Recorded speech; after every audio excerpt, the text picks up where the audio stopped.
Share ಮಾರ್ಕೆಟ್ಗೆ ಇಳಿಬೇಕು ಆದ್ರೆ stock ಪಿಕ್ ಮಾಡೋಕೆ ಐಡಿಯಾ ಇಲ್ವಾ? ರಿಸರ್ಚ್ ಮಾಡೋಕೆ ಟೈಮ್ ಇಲ್ವಾ? ಮಾರ್ಕೆಟ್ ಬಿದ್ದಾಗ ಏನ್ ಮಾಡ್ಬೇಕು, ಎದ್ದಾಗ ಏನ್ ಮಾಡ್ಬೇಕು? ಉತ್ತರ ಪಿಕ್ ರೈಟ್. ಲಾಂಗ್ ಟರ್ಮ್ ಇನ್ವೆಸ್ಟರ್ ಆಗಿದ್ರೆ ಇನ್ವೆಸ್ಟ್ಮೆಂಟ್ ಪ್ಯಾಕ್ ಹಾಗೂ ಟ್ರೇಡರ್ಸ್ ಆಗಿದ್ರೆ ಟ್ರೇಡಿಂಗ್ ಪ್ಯಾಕ್ ಇವೆ. ಇಲ್ಲಿರೋ ಪ್ರತಿ ಐಡಿಯಾ ಸೆಬಿ ನೋಂದಾಯಿತ ಸ್ಟಾಕ್ ಮಾರ್ಕೆಟ್ ತಜ್ಞರಿಂದ ರಚಿಸಲ್ಪಟ್ಟಿವೆ. ನೀವು ಪಿಕ್ ರೈಟ್ ಲಾಭ ಪಡೆಯಲು ಡಿಸ್ಕ್ರಿಪ್ಷನ್ ಹಾಗೂ ಪಿನ್ ಕಾಮೆಂಟ್ ನಲ್ಲಿರೋ ಲಿಂಕ್ ಚೆಕ್ ಮಾಡಿ.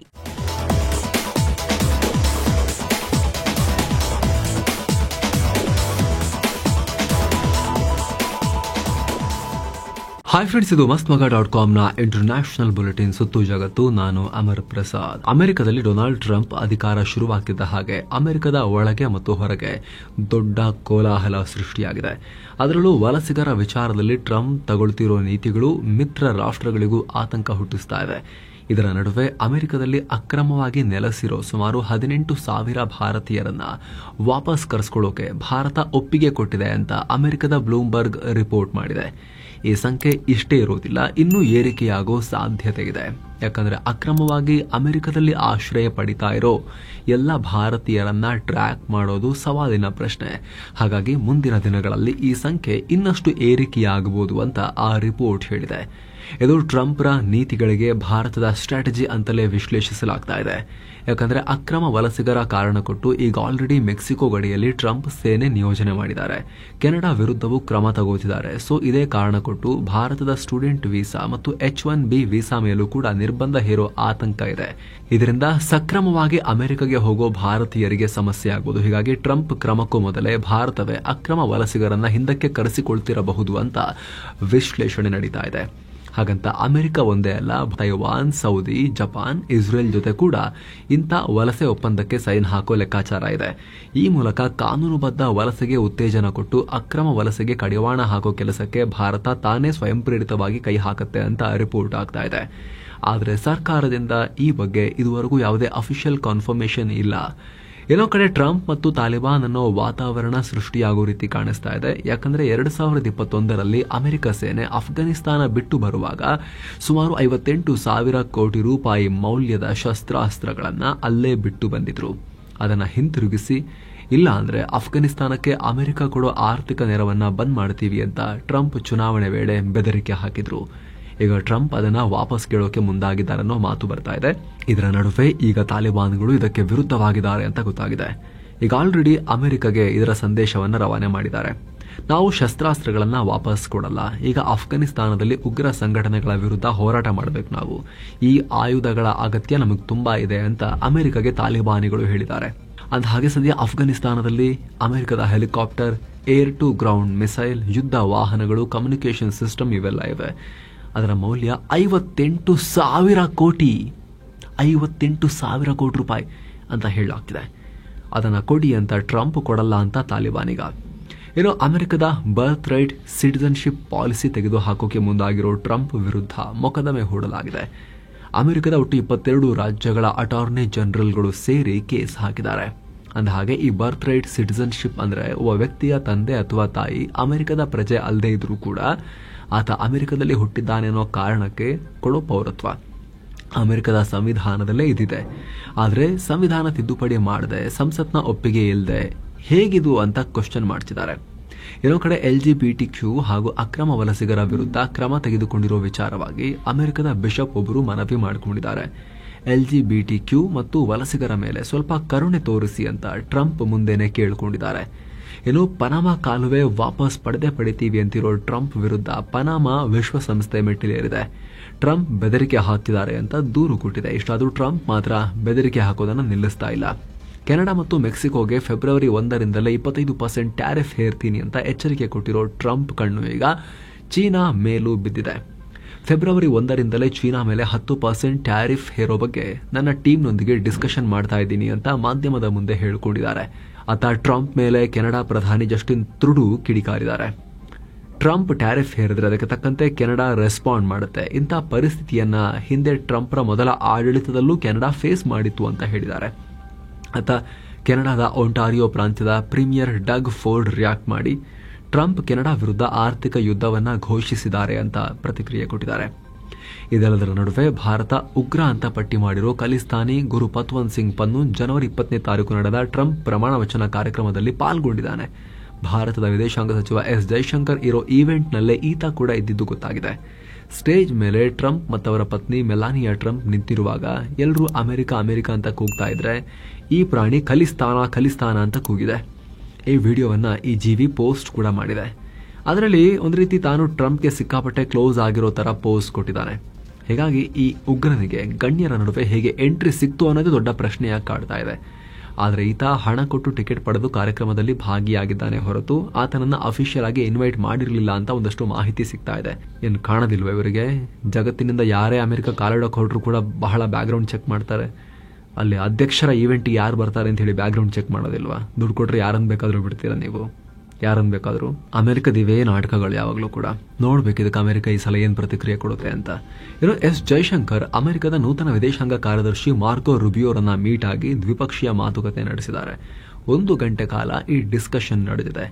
ಪ್ರಾದೇಶಿಕ ಸಮಸ್ಯೆ, ಉಭಯ ದೇಶಗಳ ಸಂಬಂಧ, ರಕ್ಷಣಾ ಸಹಕಾರ ಸೇರಿ ಹಲವು ವಿಚಾರಗಳ ಬಗ್ಗೆ ಮಾತನಾಡಿದ್ದಾರೆ. ಅಲ್ಲದೆ ಮಾರ್ಕೋ ರುಬಿಯೋರೊಂದಿಗೆ ದ್ವಿಪಕ್ಷೀಯ ಮಾತುಕತೆ ನಡೆಸಿದ ಮೊದಲ ವಿದೇಶಾಂಗ ಸಚಿವ ಎಸ್ ಜೈಶಂಕರ್ ಆಗಿದ್ದಾರೆ. ಏನೋ ಪ್ರಮಾಣ ವಚನ ಕಾರ್ಯಕ್ರಮ ವೇಳೆ ಟೆಕ್ ದಿಗ್ಗಜ ಎಲಾನ್ ಮಸ್ಕ್ ಮಾಡಿರೋ ನಾಜಿ ಸಲ್ಯೂಟ್ ಅಂತ ಏನೋ ಆರೋಪ ಮಾಡಲಾಗ್ತಿದೆ. ಆ ಸಲ್ಯೂಟ್ಗೆ ಇಡೀ ಯುರೋಪ್ನಾದ್ಯಂತ ಭಾರಿ ವಿರೋಧ ವ್ಯಕ್ತ ಆಗಿದೆ. ಹಲವರು ಖಂಡನೆ ವ್ಯಕ್ತಪಡಿಸಿದ್ದಾರೆ. ಕೆಲವರು ಇದು ದುರುದ್ದೇಶಪೂರಿತ ಪ್ರಚೋದನೆ ಅಂತ ಕರೆದಿದ್ದಾರೆ. ಮ್ಯೂನಿಕ್ನ ಯಹೂದಿ ಸಮುದಾಯದ ಮುಖಂಡರು ಇದು ಸಿಕ್ಕಾಪಟ್ಟೆ ಇರಿಟೇಟ್ ಮಾಡ್ತಿದೆ ನಮಗೆ ಅಂತ ಹೇಳಿದ್ದಾರೆ. ಏನೋ ಭಾರತ ಬಾಂಗ್ಲಾ ಮಧ್ಯೆ ಪ್ರಕ್ಷುಬ್ಧತೆ ಇರೋ ಹೊತ್ತಲ್ಲಿ ಮತ್ತೆ ಗಡಿಯಲ್ಲಿ ಆಘಾತಕಾರಿ ಬೆಳವಣಿಗೆಯಾಗಿದೆ. ಬಾಂಗ್ಲಾದ ನಶಾ ಸಾಮಗ್ರಿ ಸಾಗಾಟ ಮಾಡೋರ ಗುಂಪು ಸೋಮವಾರ ರಾತ್ರಿ ಮತ್ತೆ ಬಾಂಗ್ಲಾ ಗಡಿಯಲ್ಲಿ ಪುಂಡಾಟ ಮೆರೆದಿದ್ದಾರೆ.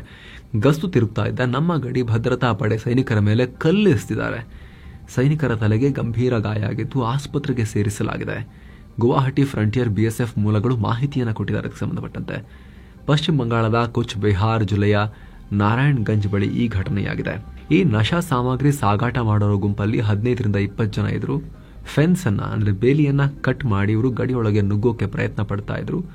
ಇದನ್ನು ನೋಡಿದ ಸೈನಿಕರು ಆರಂಭದಲ್ಲಿ ವಾರ್ನಿಂಗ್ ಕೊಟ್ಟಿದ್ರು. ಆದರೆ ಈ ದುಷ್ಟ ಕೂಟ ಅದನ್ನ ಕೇಳಲಿಲ್ಲ. ಬದಲಿಗೆ ಸೇನೆ ಮೇಲೇನೆ ದಾಳಿಗೆ ಮುಂದಾಗಿದ್ದಾರೆ. ಇವರೆಲ್ಲ ಭಾರತದಲ್ಲಿರೋ ತಮ್ಮ ಸಹವರ್ತಿಗಳಿಗೆ ನಿಷೇಧಿತ ಅಕ್ರಮ ಪದಾರ್ಥಗಳನ್ನ ಸಪ್ಲೈ ಮಾಡೋಕೆ ಮುಂದಾಗಿದ್ರು. ಮೊನ್ನೆ ಕೂಡ ಇದೇ ನಶಾ ಸಾಗಾಟಗಾರರು ಗಡಿ ಪ್ರವೇಶ ಮಾಡೋ ಪ್ರಯತ್ನದಿಂದಾಗಿ ಉದ್ವಿಗ್ನತೆ ಉಂಟಾಗಿತ್ತು. ಭಾರತೀಯ ಸೇನೆ 2 ಸಲ ಗುಂಡು ಕೂಡ ಹಾರಿಸಿ ಬೆದರಿಸಿತ್ತು. ಜೊತೆಗೆ ಇದೇ ವಾರ 2 ರಾಷ್ಟ್ರಗಳ ರೈತರ ನಡುವೆ ಮಾವಿನ ಹಣ್ಣಿನ ವಿಚಾರವಾಗಿ ಬಾರ್ಡರ್ನಲ್ಲಿ ಹೊಡೆದಾಟ ಆಗಿತ್ತು. ಅದರ ಬೆನ್ನಲ್ಲೇ ಮತ್ತೆ ಗಡಿ ಪ್ರಕ್ಷುಬ್ಧ ಆಗಿದೆ. ಇನ್ನೊಂದು ಕಡೆ ಬಾಂಗ್ಲಾದಿಂದ ಭಾರತಕ್ಕೆ ಪಲಾಯನ ಮಾಡಿರೋ ಬಾಂಗ್ಲಾದ ಪದಚ್ಯುತ ಪ್ರಧಾನಿ ಶೇಖ್ ಹಸೀನಾ ಅಕ್ರಮವಾಗಿ ಮಹಿಳೆಯರನ್ನ ನಾಪತ್ತೆ ಮಾಡಿಸಿದ್ರು, ಅವ್ರನ್ನ ಕಿಡ್ನಾಪ್ ಮಾಡಿಸಿದ್ರು ಅನ್ನೋ ಆರೋಪವನ್ನ ಬಾಂಗ್ಲಾದ ಮಧ್ಯಂತರ ಸರ್ಕಾರ ಮಾಡಿ ತನಿಖೆಗೆ ಕಮಿಟಿಯನ್ನ ರಚನೆ ಮಾಡಿತ್ತು. ಈ ಕಮಿಟಿ ತನ್ನ ಪ್ರಾಥಮಿಕ ವರದಿಯನ್ನ ಬಿಡುಗಡೆ ಮಾಡಿದೆ.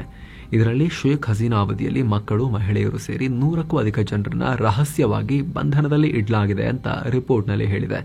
ಅಲ್ಲದೆ ಈಗ ಆಲ್ರೆಡಿ ಸಾಕಷ್ಟು ಕೇಸ್ಗಳನ್ನ ಹಸೀನಾ ಮೇಲೆ ಹೇರಿರೋ ಮಧ್ಯಂತರ ಸರ್ಕಾರ ಈಗ ಅವ್ರ ಮೇಲೆ ಮತ್ತೊಂದು ಕೇಸ್ ಹಾಕೋಕೂ ಮುಂದಾಗಿದೆ. ಇತ್ತ ಹಸೀನಾ ಹಸ್ತಾಂತರ ವಿಚಾರವಾಗಿ ಭಾರತಕ್ಕೆ ಈಗ ಆಲ್ರೆಡಿ ಫಾರ್ಮಲ್ ನೋಟನ್ನು ನಾವು ಕಳಿಸಿದ್ದೀವಿ. ಒಂದು ವೇಳೆ ಅವ್ರನ್ನ ಕೊಡದೆ ಹೋದರೆ ಅಂತಾರಾಷ್ಟ್ರೀಯ ಸಮುದಾಯದ ಮೊರೆ ಹೋಗ್ತೀವಿ, ಅವ್ರನ್ನ ಮಧ್ಯಪ್ರವೇಶ ಮಾಡಿ ಬನ್ನಿ ಅಂತ ಕರಿತೀವಿ ಅಂತ ಯೂನುಸ್ ಸರ್ಕಾರದ ಕಾನೂನು ಸಲಹೆಗಾರ ಹೇಳಿದ್ದಾರೆ. ಇನ್ನೊಂದು ಕಡೆ ಬಾಂಗ್ಲಾ ವಿದೇಶಾಂಗ ಇಲಾಖೆ ಸೋಕಾಲ್ಡ್ ಸಲಹೆಗಾರ ಮೊಹಮ್ಮದ್ ತೌಹೀದ್ ಹುಸೇನ್ 5 ದಿನ ಚೀನಾ ಪ್ರವಾಸ ಕೈಗೊಂಡಿದ್ದು ದ್ವಿಪಕ್ಷೀಯ ಸಹಕಾರದ ಬಗ್ಗೆ ಚರ್ಚೆ ಮಾಡಿದ್ದಾರೆ. ಮುಖ್ಯವಾಗಿ ಸಾಲ, ಆಮೇಲೆ ವೈದ್ಯಕೀಯ ಕ್ಷೇತ್ರದಲ್ಲಿ ಸಹಕಾರ, ಮಯನ್ಮಾರ್ನಲ್ಲಿನ ಪರಿಸ್ಥಿತಿ ಬಗ್ಗೆ ಚರ್ಚೆ ಮಾಡಿದ್ದಾರೆ ಅಂತ ವರದಿಯಾಗಿದೆ.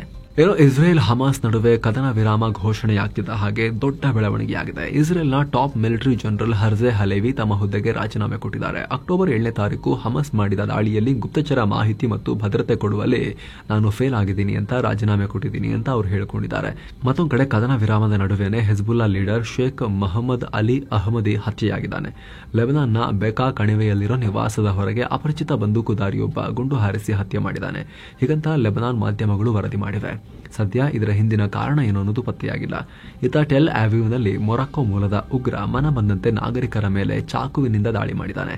ಘಟನೆಯಲ್ಲಿ 4ವರಿಗೆ ಗಂಭೀರ ಗಾಯಗಳಾಗಿವೆ. ಈತನನ್ನ 29 ವರ್ಷದ ಅಬ್ದೆಲ್ಅಜೀಜ್ ಕದ್ದಿ ಅಂತ ಗುರುತಿಸಲಾಗಿದೆ. ಆದರೆ ಈತನನ್ನ ಅಲ್ಲಿನ ಜನರೇ ಗುಂಡು ಹಾರಿಸಿ ಮುಗಿಸಿದ್ದಾರೆ. ಆಮೇಲೆ ಈತ ಟೂರಿಸ್ಟ್ ವೀಸಾ ಬಳಸಿ ಜನವರಿ 18ನೇ ತಾರೀಕು ಇಸ್ರೇಲ್ಗೆ ಬಂದಿದ್ದ. ಮೊಬೈಲ್ ತನಿಖೆ ವೇಳೆ ಈತ ಗಾಜಾ ಪರ ಪೋಸ್ಟ್ ಹಾಕಿದ್ದ ಅಂತ ಗೊತ್ತಾಗಿದೆ. ಇನ್ನೊಂದು ಕಡೆ ಇಸ್ರೇಲ್ ಮಿಲಿಟರಿ ವೆಸ್ಟ್ ಬ್ಯಾಂಕ್ನ ಜೆನಿನ್ ಸಿಟಿ ಮೇಲೆ ದಾಳಿ ಮಾಡಿದೆ. ಪರಿಣಾಮ 6 ಪ್ಯಾಲೆಸ್ತೇನಿಗಳು ಪ್ರಾಣ ಕಳ್ಕೊಂಡಿದ್ದಾರೆ, 35ಕ್ಕೂ ಅಧಿಕ ಜನ ಗಾಯಗೊಂಡಿದ್ದಾರೆ ಅಂತ ಪ್ಯಾಲೆಸ್ತೇನ್ ಹೇಳಿದೆ. ಈ ದಾಳಿಯಲ್ಲಿ 60 ಪ್ಯಾಲೆಸ್ತೇನಿಗಳನ್ನ ಬಂಧಿಸಿದ್ದೀವಿ ಅಷ್ಟೇ ಅಂತ ಇಸ್ರೇಲ್ ಹೇಳಿಕೊಂಡಿದೆ. ಭಾರತೀಯ ಕಂಪನಿಗಳು ಜಾಗತಿಕ ಮಾರುಕಟ್ಟೆಯಲ್ಲಿ ತಮ್ಮ ಬೆಳವಣಿಗೆಯ ಓಟವನ್ನು ಮುಂದುವರೆಸಿವೆ. 2025ರ ಬ್ರ್ಯಾಂಡ್ ಫಿನಾನ್ಸ್ನ ಗ್ಲೋಬಲ್ 500 ರಿಪೋರ್ಟ್ನಲ್ಲಿ ಟಾಟಾ ಗ್ರೂಪ್ಸ್ ಭಾರತದ ಅತ್ಯಂತ ವ್ಯಾಲ್ಯೂಬಲ್ ಕಂಪನಿಯಾಗಿ ಹೊರಹೊಮ್ಮಿದೆ. ಜಗತ್ತಿನ ಟಾಪ್ 100 ಲಿಸ್ಟ್ನಲ್ಲಿ 60ನೇ ಸ್ಥಾನವನ್ನು ಪಡ್ಕೊಂಡಿದೆ. ಟಾಟಾ ಗ್ರೂಪ್ ಬ್ರ್ಯಾಂಡ್ ವ್ಯಾಲ್ಯೂ ಒಂದೇ ವರ್ಷದಲ್ಲಿ 10% ರೈಸ್ ಆಗಿ $31.6 ಬಿಲಿಯನ್ ತಲುಪಿದೆ. ಈ ಮೂಲಕ ಬ್ರ್ಯಾಂಡ್ ವ್ಯಾಲ್ಯೂನಲ್ಲಿ $30 ಬಿಲಿಯನ್ ಕ್ರಾಸ್ ಮಾಡಿದ ಮೊದಲ ಭಾರತೀಯ ಕಂಪನಿಯಾಗಿ ಹೊರಹೊಮ್ಮಿದೆ. ಅಲ್ಲದೆ ನಿರಂತರ 15ನೇ ವರ್ಷದಲ್ಲೂ ಕೂಡ ಟಾಟಾನೇ ಮೋಸ್ಟ್ ವ್ಯಾಲ್ಯೂಬಲ್ ಬ್ರ್ಯಾಂಡ್ ಅಂತ ಗುರುತಿಸಿಕೊಂಡಿದೆ. ಕಳೆದ ಸಲ $28 ಬಿಲಿಯನ್ ಇತ್ತು. ಏನೋ ಭಾರತದ ಬ್ಯಾಂಕಿಂಗ್ ಸೆಕ್ಟರ್ನ ಬ್ರ್ಯಾಂಡ್ಗಳಾದ HDFC, SBI, ICICI ಟಾಪ್ 500 ಲಿಸ್ಟ್ನಲ್ಲಿ ಸ್ಥಾನ ಪಡೆದಿವೆ. ಇವುಗಳು ಕ್ರಮವಾಗಿ 14.2, 9.6, 6.4 ಬಿಲಿಯನ್ ಬ್ರ್ಯಾಂಡ್ ವ್ಯಾಲ್ಯೂನ ಹೊಂದಿವೆ. ಒಂದೇ ವರ್ಷದಲ್ಲಿ ಬರೋಬ್ಬರಿ 36% ಬೆಳವಣಿಗೆ ಕಾಣುವ ಮೂಲಕ LIC ಭಾರತದ ಫಾಸ್ಟೆಸ್ಟ್ ಗ್ರೋಯಿಂಗ್ ಬ್ರ್ಯಾಂಡ್ ಅನಿಸಿಕೊಂಡಿದೆ. ಇನ್ನು ಭಾರತದ IT ಸರ್ವಿಸಸ್ನ ಪ್ರಮುಖ ಕಂಪನಿ ಇನ್ಫೋಸಿಸ್ 132ನೇ ಸ್ಥಾನದಲ್ಲಿದೆ. ಜಗತ್ತಿನ 3ನೇ most valued IT services brand ಅಂತ ಕರೆಸಿಕೊಂಡಿದೆ. ಈ ಲಿಸ್ಟ್ಗೆ ಜಿಯೋ ಗ್ರೂಪ್ ಕೂಡ ಮೊದಲ ಬಾರಿಗೆ ಕಾಲಿಟ್ಟಿದೆ. ಜಗತ್ತಿನ ಟೆಕ್ನಾಲಜಿ ಕ್ಷೇತ್ರದ ದಿಗ್ಗಜ ಕಂಪನಿಗಳಾದ ಆಪಲ್ ಮೊದಲ ಸ್ಥಾನದಲ್ಲಿದೆ. ನಂತರದ ಸ್ಥಾನಗಳನ್ನು ಮೈಕ್ರೋಸಾಫ್ಟ್ ಮತ್ತು ಗೂಗಲ್ ಪಡ್ಕೊಂಡಿವೆ. ಟರ್ಕಿಯ ರೆಸಾರ್ಟ್ ಒಂದರಲ್ಲಿ ಅಗ್ನಿ ಅವಘಡದಲ್ಲಿ ಮೃತಪಟ್ಟವರ ಸಂಖ್ಯೆ 76ಕ್ಕೆ ಏರಿಕೆಯಾಗಿದೆ. ಈ ಪೈಕಿ ಇಬ್ಬರು ಬೆಂಕಿ ಹತ್ಕೊಂಡಿರುವುದಕ್ಕೆ ಹೆದರಿಕೊಂಡು 12ನೇ ಮಹಡಿಯಿಂದ ಹಾರಿ ಪ್ರಾಣನೇ ಕಳ್ಕೊಂಡಿದ್ದಾರೆ. ಅಲ್ಲೂ ಕೂಡ ರಜಾ ದಿನವಾಗಿದ್ದರಿಂದ ರೆಸಾರ್ಟ್ನಲ್ಲಿ ಹೆಚ್ಚಿನ ಜನ ಇದ್ರು. ಅದರಿಂದ ಸಾವು ನೋವಿನ ಪ್ರಮಾಣ ಜಾಸ್ತಿ ಆಗಿದೆ ಅಂತ ಅಧಿಕಾರಿಗಳು ಹೇಳಿದ್ದಾರೆ. ಈ ಬೆಂಕಿ ಅನಾಹುತಕ್ಕೆ ಏನ್ ಕಾರಣ ಅಂತ ಸ್ಪಷ್ಟವಾಗಿಲ್ಲ. ಆದರೆ ಹೋಟೆಲ್ ಓನರ್ ಸೇರಿ 9 ಮಂದಿಯನ್ನ ಬಂಧಿಸಿ ವಿಚಾರಣೆ ಅಂತೂ ನಡೆಸಲಾಗ್ತಿದೆ. ಈಗ ಇಂಡೋನೇಷ್ಯಾದ ಸೆಂಟ್ರಲ್ ಜಾವಾ ಪ್ರದೇಶದಲ್ಲಿ ಪ್ರವಾಹ ಮತ್ತು ಭೂಕುಸಿತ ಉಂಟಾಗಿದೆ. 17 ಜನ ಪ್ರಾಣ ಕಳ್ಕೊಂಡಿದ್ದಾರೆ, 8 ಜನ ನಾಪತ್ತೆಯಾಗಿದ್ದಾರೆ. ಸೊ ಫ್ರೆಂಡ್ಸ್, ಇದಾಗಿತ್ತು ಇವತ್ತಿನ ಜಗತ್ತಿನ ಸುತ್ತಾಟ. ಮತ್ತೆ ಭೇಟಿ ಆಗ್ತಿರೋಣ. ನಮಸ್ತೆ.